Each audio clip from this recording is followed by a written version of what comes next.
በእውነት አንድ ነገር ልጠይቃችሁ እስኪ ነውር አይሆንም ግን ወንጌልን አለማገልገል ማለት ነው በራሱ ለኔ ነውር ነው እንደ ነውር ነው ማየው ምክንያቱም ወንጌልን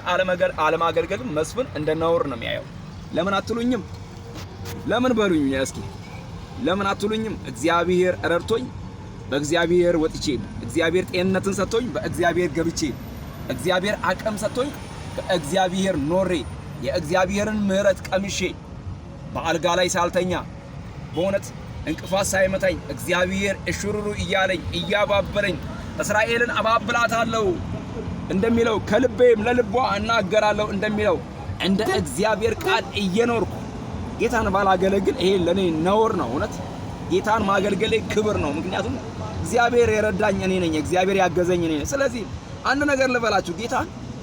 ትላንትና በልጅነቴ በአፋር ነበርኩ በዚያ ምድረ በዳ ማለት ነው ከምድረ በዳ አወጣኝ እግዚአብሔር እሽሩሩ እያለ እያባበለኝ በናዝሬት በሐዋሳ እያለ አሁን ደግሞ አዲስ አበባ ላይ አለው እግዚአብሔር ረድቶኝ በኢትዮጵያ ዋና ከተማ ላይ ማለት ነው እግዚአብሔር የረዳው ነው በዚህ ጋር የሚኖረውና እግዚአብሔር አቅም የሆነለት ነውና ያለውት እዚህ አዲስ አበባ ላይ ነው ተመችቶኛል ብዬ አንዳንዴ ምን እንደሆነ ታውቃላችሁ ጌታን ሊያገለግሉት ትውልድ ይፈልግና ሲመቸው ይረሳዋል እንደዛ በኔ ህይወት ላይ አይሆንም አይቀልብኝም ክርስትናም አይቀልብኝም ወንጌልም አይቀልብኝም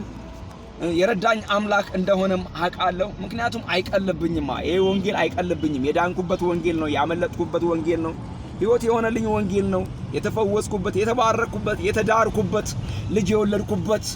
ልጆቼ በሰላም የሚያድጉበት ወንጌል ነውና ስለዚህ ይሄንን ላደረገልኝ አምላክ ማድረግ የምችለው ነገር ምንድነው ስሙን መጥራትና ስሙን ማወጅ ስሙን ማመስገን ነው ከዚህ ሌላ ምንም ማድረግ አልችልም የምችለው ይሄ ነው እቺን ነው የምትችለው ብሎኝ ከሰጠኝ